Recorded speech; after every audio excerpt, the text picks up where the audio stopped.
الحمد للہ رب العالمین والصلاة والسلام علی رسول اللہ صلی اللہ علیہ وسلم رب اشرح لی صدری ویسر لی امری واحلل عقدۃ من لسانی یفقہوا قولی سبحانک لا علم لنا الا ما علمتنا انک انت العلیم الحکیم رب زدنا علما ان الخیر الحدیث کتاب اللہ وخیر الہدی ہدی محمد صلی اللہ علیہ وسلم۔ اچھا، تفسیر انشاءاللہ ہم کل کریں گے۔ کچھ چیزیں ہمارے عمل کی ہیں جس پہ میں کچھ دنوں سے سوچ رہا ہوں، اس پہ تھوڑا سا ہم بات کرتے ہیں۔ دیکھو، نبی صلی اللہ علیہ وسلم کی ایک حدیث ہے کہ جماعت سے جڑ کر رہو۔ جو شخص جماعت سے الگ ہو جاتا ہے شیطان اس پر حاوی ہو جاتا ہے، اور اس کی مثال نبی صلی اللہ علیہ وسلم نے یہ دی کہ ایک ریوڑ جا رہا ہو اگر بکریوں کا یا بھیڑوں کا، اس میں سے ایک بکری یا بھیڑ الگ ہو جاتی ہے نا، تو شیر اسی پہ حملہ کرتا ہے جو ایک اپنی جماعت سے ہٹ جاتی ہے، کبھی بھی وہ ریوڑ میں نہیں گھستا۔ جیسے ہی وہ ہٹتی ہے شیر اس کو پکڑ لیتا ہے یا بھیڑیا اس کو پکڑ لیتا ہے۔ اچھا، جماعت سے جڑ کر کیوں رہو، اس کے فائدے ہیں۔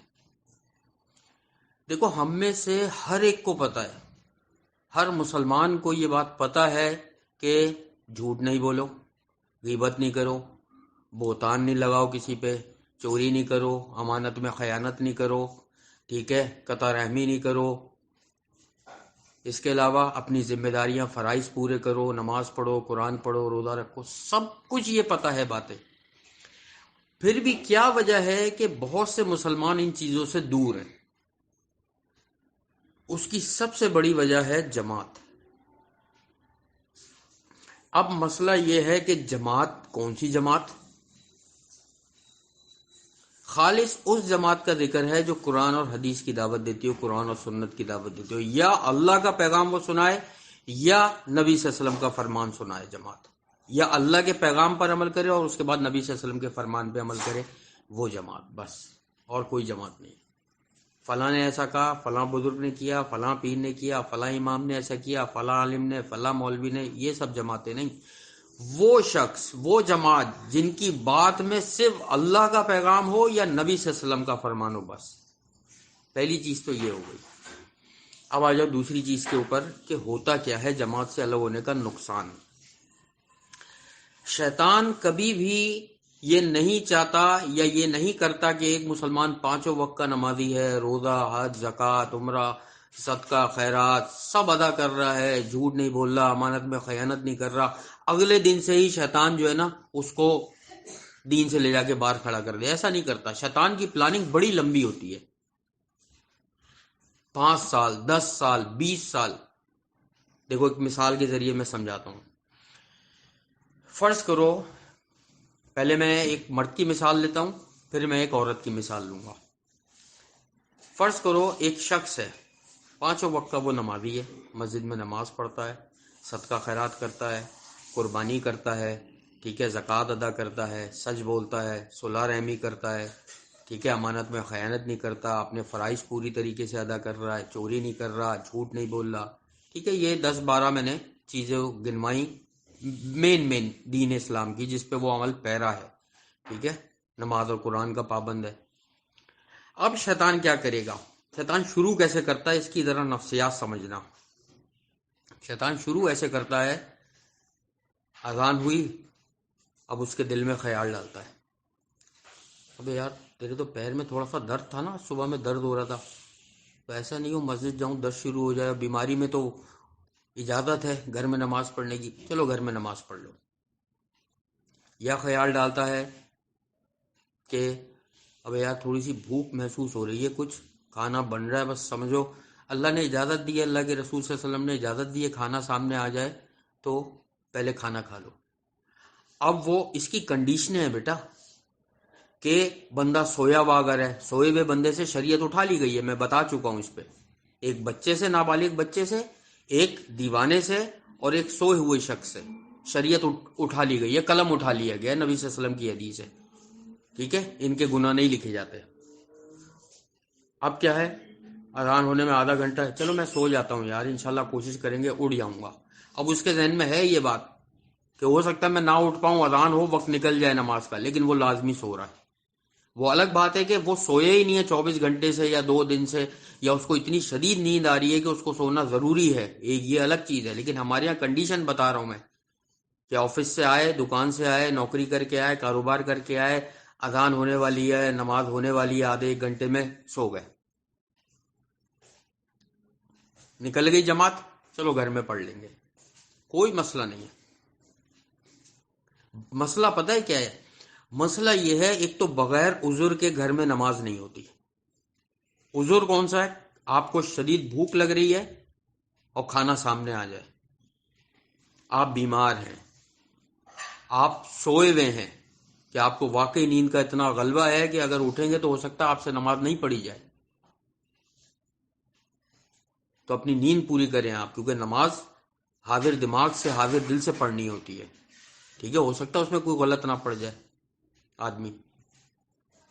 یہ وہ عذر ہیں جو نبی صلی اللہ علیہ وسلم نے بتائے ہیں۔ ہم کیا کرتے ہیں؟ یاد رکھو، اسلام میں عذر جائز ہے اور ہیلا حرام ہے۔ ہم لوگ ہیلے کو عذر کا نام دے رہے ہوتے ہیں۔ ہیلا کیا چیز ہے؟ ہیلا یہ ساری چیزیں جو میں نے ابھی بتائیں، کہ ذرا سا پیر میں اگر کوئی تکلیف ہے، کھانسی آ گئی، نزلہ ہو گیا، ابے یار طبیعت صحیح نہیں ہے، آج میں نہیں جا رہا مسجد۔ یہ اسٹارٹ بتا رہا ہوں شیطان کا کیا ہے۔ اس سے کیا ہوگا کہ اگر وہ بندہ کوشش نہیں کرے گا نا مسجد جانے کی، تو آہستہ آہستہ آہستہ شیطان اس کو مسجد سے گھر کی طرف لے آئے گا۔ اب وہ یہ کام کرے گا، مہینہ بھر لگائے گا، 2 مہینہ لگائے گا شیطان، کہ مسجد کا نمازی اب وہ گھر میں نماز پڑھ رہا ہے۔ پہلا کام اس نے کیا، اس کو گھر کی حد تک لے آیا۔ دوسرا کام کیا کرے گا وہ، کہ یار یہ جو وقت پہ پڑھ رہا ہے نا نماز، اگر گھر میں بھی 5 نمازیں یہ پڑھ رہا ہے اور وقت پہ پڑھ رہا ہے، اس کو آہستہ آہستہ، کیونکہ نبی صلی اللہ علیہ وسلم نے کیا فرمایا، حدیث ہم نے پڑھی ہے عمدۃ الاحکام میں، کہ اللہ تعالیٰ کے نزدیک سب سے پسندیدہ کام جو ہے نا وہ وقت پہ نماز ادا کرنا ہے۔ جو 3 یا 4 کام نبی صلی اللہ علیہ وسلم بتایا تھا، اس میں سب سے پسندیدہ کام ہے وقت پہ نماز پڑھنا، اس میں سے یہ بھی تھا۔ اب وہ کیا کرے گا، عصر کی اذان ہو رہی ہے یا ظہر کی اذان ہو رہی ہے یا مغرب یا عشاء یا فجر کی ہو رہی ہے، اب وہ ذہن، ابھی تو بہت ٹائم ہے، ابھی پڑھ لیں گے یار، ابھی تو عصر ہوئی ہے، ابھی تو 2 گھنٹے ہیں مغرب میں، ابھی ذرا چائے ناشتہ ہو جائے پھر کر لیں گے، اچھا ذرا یہ کام کر لوں پھر وہ پڑھ لیں گے۔ مغرب ہو گئی تو ابھی یہ کر لوں، ذرا آفس کا کچھ نپٹا لوں، حساب کتاب کر لوں، ذرا لیپ ٹاپ پہ میلے تو چیک کر لوں، ذرا واٹس اپ تو دیکھ لوں، ذرا بچوں کا یہ تو کر لوں، اسکول کا بیگ کا تھا، فلاں تھا، اچھا میں یہ تو لے کر آ جاؤں، بچوں کی کاپی لانی ہے، کلر لانے ہیں۔ اب وہ کیا ہے، آہستہ آہستہ آہستہ آہستہ اس کو ڈیلے کی طرف جائے گا۔ پھر وہ بندہ کیا کرے گا، ایک آدھ نماز اس کی قضا کروائے گا شیطان۔ 1 مہینہ اس پہ لگائے گا، یہ ہوگا 2 مہینے۔ تیسرے مہینے میں کیا ہوگا، اسی دوران بیچ میں کیا کرے گا، جب بندہ مسجد سے کٹ گیا، اور مسجد سے کٹ گیا تو ظاہر ہے جماعت سے بھی کٹ ہی جاتا ہے، وہ ایسے لوگوں سے ملنا جلنا پھر کہاں رہتا ہے جو اللہ اور رسول کی بات کرتے ہیں۔ اب کیا ہے کہ اب وہ اس کو دنیاوی معاملات میں الجھاتا ہے، کہ یہ کام کر لو، ابھی تو خبریں آ رہی ہیں، ٹی وی دیکھ لو، فلم دیکھ لو، ڈرامے دیکھ لو، ٹھیک ہے، وہ رشتہ دار یار ملنے آنے کو تھا، فون آیا کسی کا، ابے بول دینا میں گھر پہ نہیں ہوں یار، بول دو ابھی میں نہیں ہوں، گیٹ پہ کوئی آیا دوست بلانے، بول دینا۔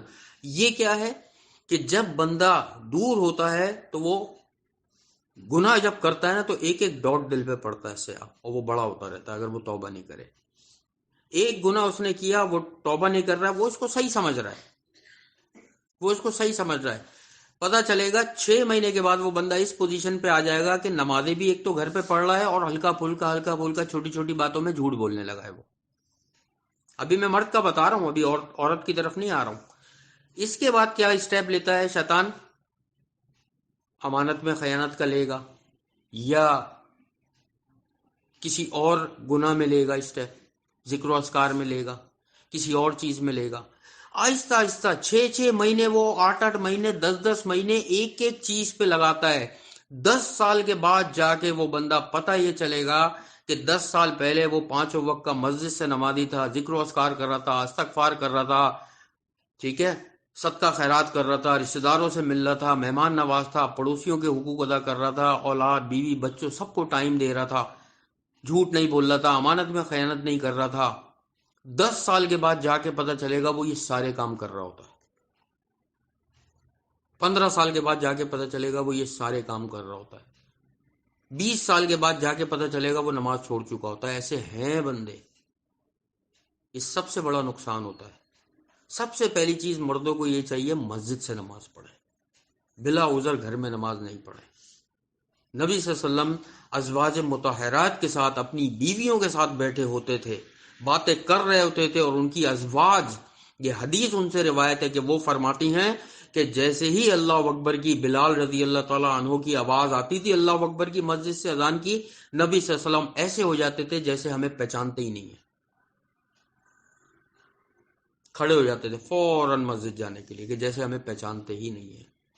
آج ہمارے آفس کی میٹنگ ہے، آج ہمارے آفس کے جو سیشن، ٹریننگ، کاروباری دکانوں پہ رش، فیکٹریوں میں کام، پروڈکشن،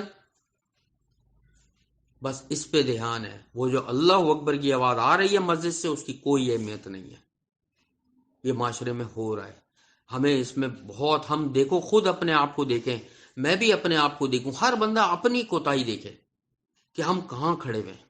بہت آہستہ آہستہ آہستہ آہستہ شیطان جو ہے نا کھینچتا ہے. اور یہ میں کیوں بتا رہا ہوں؟ کیونکہ اس کی میں ڈیٹیل بالکل شروع میں بتا چکا ہوں. جب ہاروت ماروت جو ہے نا فرشتے آئے تھے دنیا میں، اللہ نے اتارا تھا، انہوں نے کہا تھا ہم گناہ کریں گے ہی نہیں. اللہ نے ان کو انسانوں والا احساسات دے کے، انسانوں والا دل دے کے دنیا میں بھیج دیا کہ جاؤ انسانوں میں رہو، پھر دیکھتے ہیں کیا ہوا. انہوں نے شرابیں بھی پی، بدکاریاں بھی کری، جادو ٹونا بھی سکھایا لوگوں کو. اتنے بڑے بڑے انہوں نے جو ہے نا کام کیے تھے گناہ کے. کیوں؟ آہستہ آہستہ آہستہ آہستہ شیطان پیچھے پڑتا ہے. اسی لیے کہا جاتا ہے جماعت سے جڑ کے رہو. کیوں؟ کیونکہ جب تک ہم روزانہ قرآن اور حدیث پڑھیں گے نہیں نا، ہو سکتا ہے فرض کرو ایک ہفتے تک، 10 دن تک ہم نماز کے بارے میں پڑھتے رہیں.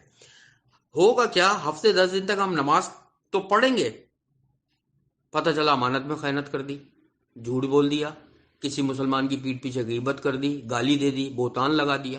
اور یہ ہوتا ہے اکثر ایسا. پھر ایک دم ہم پڑھتے ہیں قرآن اور حدیث میں بہتان، اور اس کے بارے میں 10 دن کے بعد، 15 دن کے بعد یاد آتا ہے ارے یار ہم تو 3-4 دن سے یہ کام غلط کر رہے ہیں، غیبت کر رہے ہیں ہم تو. نہیں اب غیبت نہیں ہوگی، اب غیبت نہیں ہوگی بھائی، اب غیبت نہیں کریں گے. تو یہ بندہ روٹین میں رہتا ہے، اور اسی حال میں وہ دنیا سے چلا جاتا ہے کہ جہاں وہ غلطی کر رہا ہوتا ہے پھر اس کی روٹین میں آتا ہے، کیونکہ وہ روز پڑھ رہا ہے قرآن و حدیث، روز ان دوستوں کے ساتھ، ان لوگوں کے ساتھ بیٹھ رہا ہے کہ جو اللہ اور رسول کی بات کرتے ہیں. اسی لیے میں نے کہا تو وہ بندہ اپنے آپ کو روکے ہوا ہوتا ہے. گناہ ہر ایک سے ہوتے ہیں، گناہ اس سے بھی ہو جاتے ہیں، لیکن ایک دم اس کو خیال آتا ہے کہ نہیں یار، ایک دم جمعے کا خطبہ سنا، پتہ چلا یہ ہم نے یار یہ تو غلطیاں کری ہیں ایک ہفتے میں. نہیں اب یہ غلطیاں نہیں ہوں گی. یا اس نے قرآن میں یا تفسیر میں یا حدیث میں پڑھا کہ اب یہ غلطی نہیں کریں گے. یہ ہوتا ہے قرآن اور حدیث پڑھنے کا روزانہ فائدہ اور جماعت سے جڑنے کا فائدہ. کہ یہ پتہ سب مسلمانوں کے ہے، ناپ تول میں کمی کرنا سب کو پتہ ہے. کسی بھی دکان پہ چلے جاؤ، ناپ تول میں کمی کے، ایک ٹھیلے والے سے پوچھ لو جس کو شاید صرف نوٹ کا پتہ ہے کہ 10 کا کون سا، 100 کا کون سا، 50 کا کون سا، 1000 کا کون سا. اس کو اگر بک دے دو، اردو میں بھی دے دو، لکھتے وہ نہیں پڑھ سکتا کہ یہ کیا لکھا ہوا ہے. اس کو بھی پتہ ہے ناپ تول میں کمی کرنا جو ہے نا حرام ہے، اسلام میں گناہ ہے، شدید گناہ ہے. لیکن اس چیز میں مبتلا ہوتا ہے. اپنے بٹے، اپنا ترازو صحیح نہیں رکھتے، دودھ والے پانی ملا رہے ہیں، مٹھائی والے ڈبہ مٹھائی کے ساتھ تول کے دے رہے ہیں، گوشت والے چھیچڑے آپ سے پیسے لے رہے ہیں، بیچتے رات میں کسی اور کو ہیں. درزی آپ کپڑا سلنے کے لیے دے رہے ہیں، وہ کترانے کبھی آپ کو بچا ہوا کپڑا واپس نہیں کرے گا، کسی اور کو بیچ رہا ہے. حالانکہ سب کو پتا ہے. کیوں؟ کیونکہ ایسی محفلوں سے نہیں جوڑے ہوئے ہیں، قرآن اور حدیث سے مستقل نہیں جوڑے ہوئے ہیں. روزانہ کی بنیاد پہ کہیں نہ کہیں جا کے نا وہ نماز پڑھ رہے ہوں گے 5 وقت کی، لیکن کیا ہے ناپ تول میں کمی کر رہے ہوں گے. کیوں؟ کیونکہ نماز کا تو پتہ ہے، لیکن چونکہ قرآن اور حدیث سے دور ہیں، جماعت سے دور ہیں، تو وہ چیزیں ان کی سننے میں نہیں آ رہی، اس لیے دور ہیں. اب اسی طریقے سے خواتین پر آ جاؤ، لیڈیز پر آ جاؤ، کہ لیڈیز کا بھی یہی ہے کہ گھروں میں دینی محفلیں کروائیں جس میں روٹین میں قرآن اور حدیث کو پڑھا جائے، سمجھا جائے، اس میں سے اپنے مطلب کی چیزیں نکالی جائیں عمل کرنے کی. ورنہ کیا ہوگا کہ شیطان بہت آہستہ آہستہ آہستہ آہستہ آہستہ آہستہ جو ہے نا، شیطان کا پسندیدہ کام کیا ہے؟ نبی صلی اللہ علیہ وسلم نے ارشاد فرمایا میاں بیوی میں لڑائی کروانا. بیوی گھر میں جو ہے نا ڈراموں میں لگی ہوئی ہے، فلموں میں لگی ہوئی ہے، اس میں لگی ہوئی ہے. اب شوہر گھر پہ آیا، بیوی نے کہا کیا بات ہے، آج تو زیادہ خوش لگ رہے ہیں یہ، اور آئے بھی لیٹ ہیں. کچھ نہ کچھ چکر. اب شیطان تو ہر ایک کے پیچھے نا، اب بیوی کے دل میں خلل ڈال رہا ہے، وہ کچھ نہ کچھ مجھے چکر لگ رہا ہے. اب شوہر رات میں واٹس ایپ پہ لگا ہوا ہے، یا اپنے کسی سے بات کر رہا ہے، میسج پہ لگا ہے، ای میل پہ لگا. اب شیطان اس کے دل میں پتہ نہیں کس عورت سے بات کر رہا ہے، بڑا خوش ہے یار، یہ تو بڑے خوش لگ رہے ہیں، ایسے تو کبھی بھی نہیں ہوا. حالانکہ وہ روز کی روٹین ہوتی ہے کہ شوہر کبھی خوش ہے کبھی نہیں خوش ہے، آفس کی، دکان کی، کاروبار کی، کبھی ٹینشن ہے کبھی اچھا معاملہ ہے، لیکن وہ پیچھے پڑا ہوا ہے. اب عورت کا موڈ خراب ہوتا ہے. جب موڈ خراب ہوتا ہے تو پھر ایک وقت ایسا آتا ہے کہ شوہر جب اس کو سناتا ہے تو سب سے پہلے عورت کے منہ سے جو بات نکلتی ہے وہ یہ، ہاں تو کسی اور کو لے آئے نا یہاں پر، اگر میں اتنی بری ہوں تو لے آئے کسی اور کو. وہ یہ شیطان نکلواتا ہے منہ سے بات. پھر فوراً جو شوہر کے پیچھے شیطان لگا ہوتا ہے وہ اس کے منہ سے نکلوا دیتا ہے، ہاں تو تم کیا سمجھتی ہو کہ تمہارے بغیر کام نہیں ہوگا، کسی اور کو میں لے آؤں وہ کام کرے گی. بس اب اس کا والا جو شیطان ہے نا، وہ فوراً بیوی کے دل میں ڈالتا ہے. اب کنفرم ہو گئی بات کہ کوئی اور عورت کا چکر ہی ہے. یہ میں تمہیں پریکٹیکل بتا رہا ہوں شیطان کی چالیں. وہ اس عورت کے دل میں ڈالتا. اب تو کنفرم ہو گیا، شوہر نے کہہ دیا ہاں تو تم چلی جاؤ گی تو کیا کام نہیں ہوں گے، کسی اور کو لاؤں گا وہ کر لے گی. بس یہ کنفرم کر لی اس نے. وہ بات جو کچھ بھی نہیں تھی کہ آفس سے شوہر اگر پریشان آیا یا خوش آیا، جو کوئی بات نہیں تھی، جو اس سے پوچھنے کے بجائے کہ کیا مسئلہ ہے، کیا پریشانی ہے، وہ اس نے ایک دنگا فساد کیا. اور 2 4 5 دنوں میں پتہ یہ چلا بات کچھ بھی نہیں تھی، میاں بیوی میں لڑائی ہو گئی. شیطان کا پسندیدہ کام. روزانہ ہمیں جڑنے کی ضرورت ہے قرآن اور حدیث سے. اپنی اصلاح روز کرنے کی ضرورت ہے، روز. یہ تو ایک معاملہ ہو گیا، اور معاملے لے لو. 2 عورتیں، ماں بیٹی سے فون پہ بات کرے، بہن بہن سے فون پہ بات کرے، ٹھیک ہے، وہاں لازمی ذکر جو ہے نا وہ میکے یا سسرال کا چھڑتا ہے. میری ساس تو ایسی ہے، میری نند تو ایسی ہے، وہ تو یہ ہے، وہ تو وہ ہے، اس کا شوہر تو یہ لاتا ہے، میرا شوہر تو یہ ہے. یہ تو کبھی خیال نہیں کرتے. وہ دوسری والی بتانے والی بھی جو ہے نا وہ کم نہیں ہوتی، کہ وہ یہ بتا رہی ہوتی ہے میرے شوہر تو یوں ہے. فلاں کے شوہر نہیں دیکھا اپنی بیوی کو گولڈ کا سیٹ دلا کے لائے، وہ ساڑی دیکھا نہیں ہے کہ ہر شادی میں نئے کپڑے پہنتی ہے. وہ دیکھا نہیں تھا گولڈن والا کہتا تھا اس کا کم سے کم 25,000 کا 20,000 کا سوٹ ہوگا وہ. اور میرے والے جو ہے وہ کہہ رہے ہیں کہ نہیں تم وہ والا پہن لو جو پہلے پہن چکی ہوں میں. یہ کیا طریقہ ہے؟ یہ ساری شوہروں کی برائیاں ہو رہی ہیں. ام زر کو یاد کرو جو میں نے بتایا تھا کہ 12 عورتیں نبی صلی اللہ علیہ وسلم کو جبریل علیہ السلام نے بتایا اللہ کے حکم سے، کہ گاؤں تھا جس میں 12 عورتیں تھیں، 11 عورتوں نے اپنے شوہروں کی برائی کری. ام زر واحد عورت تھی جس نے اپنے شوہر کی تعریف کری. اللہ خوش ہو گیا اس عورت سے. اگر شوہر کی کوئی بات، یہ تو میں وہ بتا رہا ہوں جو باتیں کچھ بھی نہیں ہیں، تو عورت نے اس کو اتنا بڑا چڑھا کر بیان کیا. اور اگر وہ کوئی چیز دیکھ لے اپنے شوہر میں کوئی برائی یا خرابی، تو اس کو کتنا بڑا چڑھا کے بیان کرتی ہے، یا کتنا منہ اس سے موڑتی ہے، یا کتنا زیادہ وہ کرتی ہے. ہمیں سوچنا چاہیے. یہ تو میں نے صرف ایک مثال دی. میں اسی لیے کہتا ہوں کہ قرآن اور حدیث کی محفلیں، اللہ کے ذکر کی محفلیں، نبی صلی اللہ علیہ وسلم کی احادیث کی محفلیں روزانہ کی بنیاد پہ ہونی چاہیے. کچھ نہ کچھ بیان سنو، پڑھو. سب سے بہترین چیز ہے قرآن پڑھو، تفسیر پڑھو، اس کو سمجھو. اس میں بار بار ریپیٹ ہو رہی ہوتی ہیں چیزیں. پھر ہمارے یہاں ایک اور مسئلہ ہے سب سے بڑا، کہ خود عمل کر رہے ہیں، دوسروں کو نہیں کہہ رہے ہیں. ہم میں سے ہر شخص یہ چاہتا ہے میں اکیلا جنت میں چلا جاؤں. ہر شخص یہ چاہتا ہے میں جنت میں چلا جاؤں بس. اور قرآن کیا فرما رہا ہے کہ تم میں سے کامیاب وہ ہے جو اپنے آپ کو اور اپنے اہل و عیال کو جہنم سے بچا لے اور جنت میں داخل کر دیا گیا، وہ کامیاب ہے۔ اور اللہ تعالیٰ فرماتے ہیں کہ اپنے آپ کو اور اپنے اہل و عیال کو جہنم کی آگ سے بچاؤ جس کا ایندھن انسان اور پتھر ہیں۔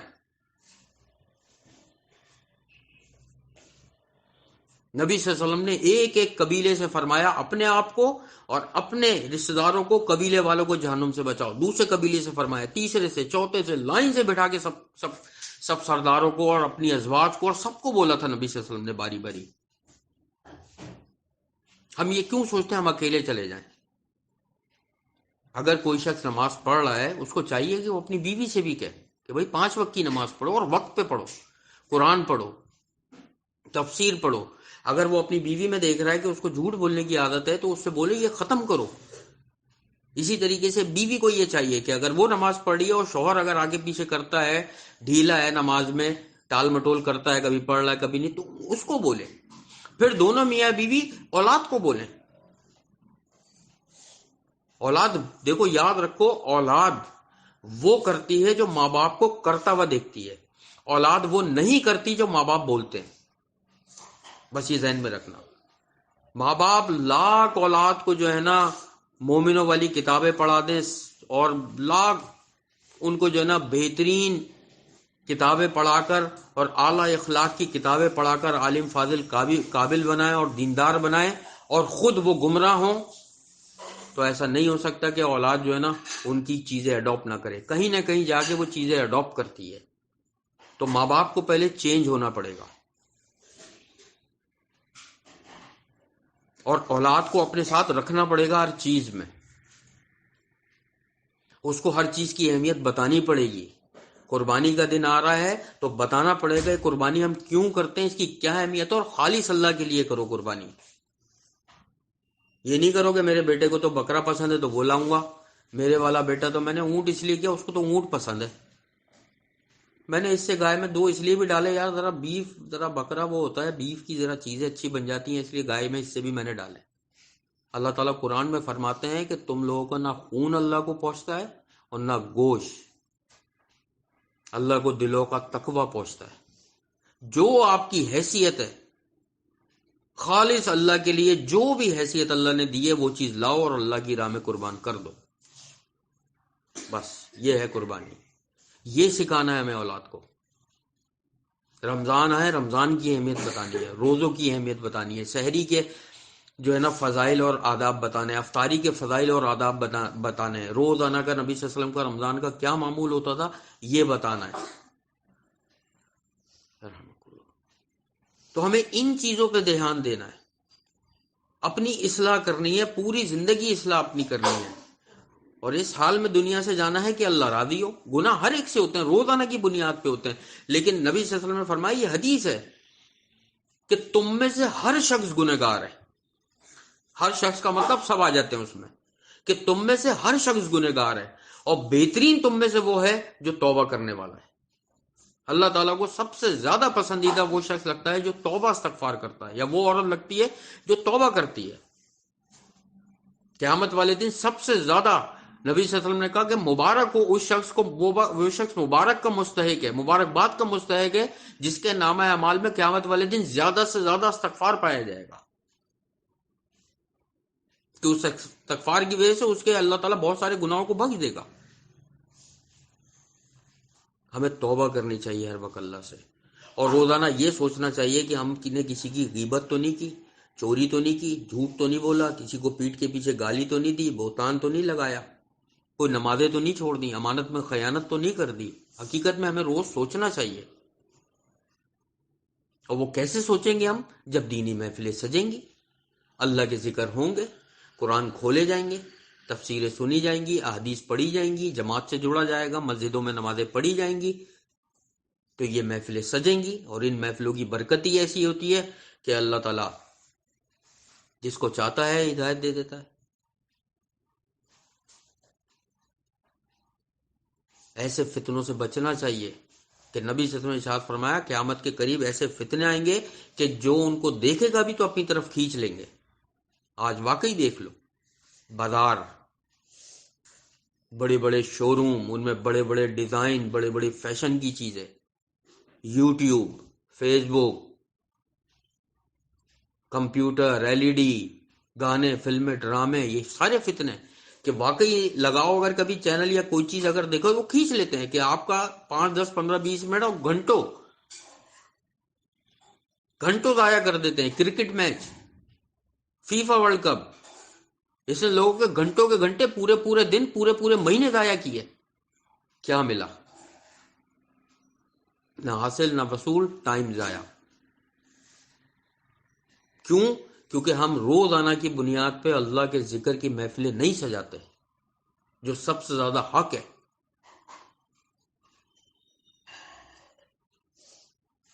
تو یہ طے کرو بیٹا آج سے، سب سے پہلا کام یہ کہ نماز کوئی نہیں چھوٹنی چاہیے۔ جینٹس سارے مسجد میں پڑھیں گے نماز انشاءاللہ، لیڈیز گھروں میں پڑھیں گی نماز، ٹھیک ہے؟ قرآن روزانہ کی بنیاد پہ پڑھنا ہے، چاہے وہ 2 آیتیں ہوں، 5 آیتیں، چاہے شادی میں جانا ہے، کسی کے گھر جانا ہے، کوئی آپ کے گھر پہ آ رہا ہے، 2 4 5 10 آیتیں، 1 رکوع ترجمے کے ساتھ بندے کو پڑھنا ہے۔ اور اس کے بعد سب سے پہلا، یہ تو حقوق اللہ ہو گئے، حقوق العباد میں سب سے پہلا کام یہ کرو کہ کسی کی غیبت نہیں ہوگی۔ کسی نے اگر کچھ بول دیا، چھوڑو، اگنور کرو، خیر ہے، جانے دو۔ جو ہم سے ہو جاتی ہے، ہر ایک سے ہو جاتی ہے، بڑے بڑے لوگوں سے ہو جاتی ہے۔ میں نے دیکھا ہے کہ اچھے دیندار لوگوں کو دیکھا، کبھی بیٹھتے ہیں، ظاہر ہے شیطان تو پیچھے سب سے زیادہ دینداروں کے پڑتا ہے کہ ان سے تو غلطی کرواؤں میں۔ جو بالکل ہی دین پر نہیں ہے، نمازیں نہیں پڑھ رہا، قرآن نہیں پڑھ رہا، وہ شیطان تو وہ ہوا ہے کہ یار یہ تو چلو نماز سے دور ہے، قرآن سے دور ہے۔ لیکن جو نماز اور قرآن کی طرف ہوتا ہے، شیطان سب سے پہلے یہ چاہتا ہے کہ اس سے ایسے بڑے گناہ کرواؤ کہ یہ پھنس جائے۔ تو سب سے پہلے حقوق العباد میں یہ کوشش کرنی ہے کہ غیبت نہیں ہو کسی کی، کہ منہ سے فلاں ساس نے، بہو نے، بہن نے، نند نے، فلاں نے، پڑوسی نے، اس لڑکی نے شادی میں کیا پہنا تھا، کیا دیا، وہ تو اترا رہی تھی، اس نے تو وہاں سے میک اپ کیا، تو فلاں بیوٹی پارلر سے وہ شو مار رہی تھی، یہ کر رہی تھی، یہ سب غیبت میں ہے۔ وہ گولڈ کا سیٹ لے کر آ گئی تو اپنے آپ کو کیا سمجھ رہی ہے، وہ فلاں جگہ سے 25,000 کا جوڑا لے آئی تو کیا سمجھ رہی ہے؟ کوئی ضرورت نہیں، جو اللہ نے دیا بس ٹھیک ہے۔ اسی طریقے سے جینٹس، جو جس کو ملا، لاکھ کوئی آدمی گالیاں بک رہا ہے اور نمازیں نہیں پڑھ رہا، اس کو ترقی مل رہی ہے، ٹھیک ہے، اللہ تعالیٰ دے رہا ہے، اس کو دعا کرو کہ اللہ ہدایت دے اس کو۔ آپ اگر سچ بول رہے ہو اور اگر آپ پیچھے ہو گئے ہو، آپ امانت دار ہو اور خیانت نہیں کر رہے ہو، لوگوں نے آپ کو پیچھے کر دیا، تو کوئی بات نہیں، ان اللہ مع الصابرین، اللہ تو ہے نا۔ تو ہم سب مل کر یہ طے کرتے ہیں، ایک نماز اور قرآن انشاءاللہ آج کی محفل میں جو ہم ڈیسائیڈ کریں گے، نماز اور قرآن روزانہ کی بنیاد پہ ہوگا، وقت پر ہوگا۔ اور دوسری چیز یہ کہ حقوق العباد میں کہ غیبت سے دور رہیں گے۔ دیکھو ایک چیز ذہن میں رکھنا بیٹا، گناہ سے بچنا اور نیکی کرنا، یہ 2 چیزیں ہیں نا۔ نیکی کرنے سے زیادہ بہتر ہے کہ گناہ کو چھوڑ دیا جائے۔ آپ روزانہ غیبت دبا کے کر رہے ہو لوگوں کی، خاندان کی، رشتہ داروں کی، اور آپ روز ایک مسکین کو کھانا بھی کھلا رہے ہو۔ تو سب سے پہلے آپ جو ہے نا یہ غیبت چھوڑو۔ آپ اگر کوئی نیکی کر رہے ہو، اس کا مطلب یہ نہیں ہے کہ حقوق العباد میں آپ جو چاہے ڈنڈی مارو، ٹھیک ہے؟ تو ہم سب سے پہلا کام یہ کریں گے، دوسری اپنی کوئی ایسی محفل لگائیں گے تو اس میں کچھ اور ڈیسائیڈ کریں گے۔ سب سے پہلا کام انشاءاللہ یہ کریں گے کہ غیبت نہیں ہوگی، اور بلکہ اس کے لیے کام کرو۔ دیکھو ذہن سے شیطان نکلوا دیتا ہے، کیونکہ ظاہر ہے ہم دنیا میں رہ رہے ہیں نا، بہت ساری معاملات ہیں، لائٹ، بجلی، پانی، گیس کے مسئلے ہوتے ہیں، پھر اسکول، ٹیوشن اور بہت ساری چیزیں اور بھی کرنی ہوتی ہیں، آفس کا یا کاروباری معاملات بھی دیکھنے ہوتے ہیں، بہت ساری چیزیں ہیں جو آفس کے معاملات گھر پہ بھی کر رہے ہوتے ہیں، تو وہ چیزیں کبھی کبھی نکل جاتی ہیں ذہن سے کہ باتوں باتوں میں کسی کی غیبت شروع ہو جاتی ہے۔ اس کا بہترین حل یہ ہے کہ ایک پرچے پہ لکھو کہ غیبت کرنا حرام ہے، اور آپ کی نیکیاں دے دی جائیں گی اس میں، تو حقیقت ہے، اور نیکیاں نہیں ہوں گی تو گناہ لاٹ دیے جائیں گے۔ دیکھو کیسے بڑا گناہ ہے یہ، وہ گناہ ہے کہ جو انسان کر رہا ہوتا ہے، دوسرے کے گناہ لے رہا ہوتا ہے اپنے سر، اور اپنی نیکیاں دوسرے کو دے رہا ہوتا ہے۔ تو پرچے پہ لکھو کہ غیبت نہیں ہوگی، اور اس کو 2 3 جگہ لگا دو دروازے پہ، تاکہ آتے جاتے چلتے پھرتے ذہن میں رہے۔ تم کیا سمجھ رہے ہو؟ اللہ یہ مت سمجھو کہ کوئی آ کے دیکھے گا، رشتہ دار آ کے دیکھے گا یہ کیا لگا ہوا ہے، بھائی دیکھنے تو یار، اللہ خوش نہیں ہوگا کیا کہ دیکھو اس بندے نے پڑھا اور ذہن سے اس کے نہ نکل جائے، اس نے لکھ کے لگا دیا دروازوں پہ کہ غیبت نہیں کرنی ہے۔ ہمیں تو اللہ کی خوشی اور رضا دیکھنی ہے نا۔ تو قرآن، نماز اور غیبت سے پرہیز، یہ ہمارا جو ہے نا آج کا مین ہم نے عمل کی چیزیں لی ہیں انشاءاللہ۔ اللہ سے دعا ہے جو کچھ بھی ہم نے پڑھا ہے، سمجھا ہے، اس پر عمل کرنے کی توفیق عطا فرمائے۔ ہم سب کے تمام صغیرہ کبیرہ گناہوں کو اللہ معاف فرما دے۔ جتنے بھی رشتہ داروں کی ہم نے غیبت کری ہے یا برائی ہو گئی ہے، ٹھیک ہے، تو اللہ سے دعا ہے اللہ ہمارے گناہوں کو بخشے، اور ان سب سے بھی معافی مانگنی چاہیے جس جس کی ہو گئی ہے۔ اور دوسری چیز یہ کہ یہ دعا بھی کیا کرو کہ ہماری کسی نے غیبت یا برائی یا بہتان پیٹھ کے پیچھے کر دیا ہے اگر، تو ہم نے اس کو یا اللہ تیرے لیے معاف کیا، تو بھی اس کو معاف کر دے۔ اللہ سے دعا ہے کہ اللہ تعالیٰ ہمارے گھروں میں، ہمارے رزق میں، ہمارے علم میں، ہمارے عمل میں بے حساب برکتیں عطا فرما دے۔ ہم سب کو دونوں جہانوں کی بہترین کامیابیاں، ترقیاں، بھلائیاں، خیر، عزت، رزق اور علم عطا کر دے۔ جس طرح اللہ تعالیٰ نے دنیا میں ہم سب کو یہ قرآن اور حدیث پڑھنے کے خاطر جمع فرمایا ہے، قیامت والے دن اور جنت الفردوس میں بھی ہم سب کو اسی طریقے سے جمع فرما دے۔ ہمیں قیامت والے دن اللہ تعالیٰ عرش کا سایہ نصیب فرما دے۔ ہمارا حساب کتاب انبیاء، شہداء، صدیقین اور سلف صالحین کے ساتھ فرما دے، اور آخرت میں ہمیں نبی صلی اللہ علیہ وسلم کا ساتھ، ان کی شفاعت اور ان کے ہاتھوں سے اللہ تعالیٰ حوض کوثر نصیب فرما دے۔ ہم سب کو ان 70,000 لوگوں میں اللہ تعالیٰ شامل فرما دے جو بغیر حساب کتاب کے اللہ کی رحمت سے جنت الفردوس میں جائیں گے۔ اللہم انا نسألوک الہدی والتقی والعفاف والغنی، اللہم اکفنی بحلالک عن حرامک واغننی بفضلک عمن سواک، رب ارحمہما کما ربیانی صغیرا، رب انی لما انزلت الی من خیر فقیر، ولم اکن بدعائک رب شقیا، اللہم انا نسألوک الجنۃ الفردوس وقنا عذاب النار، اللہم انا نسألوک الجنۃ الفردوس وقنا عذاب النار، اللہم انا نسألوک الجنۃ الفردوس وقنا عذاب النار، ربنا تقبل منا انک انت السمیع العلیم وتب علینا انک انت التواب الرحیم، سبحان اللہ عما یصفون وسلام علی المرسلین والحمد للہ رب العالمین۔ سبحانک اللہم وبحمدک نشہد ان لا الہ الا انت نستغفرک ونتوب الیک۔ السلام علیکم ورحمۃ اللہ وبرکاتہ۔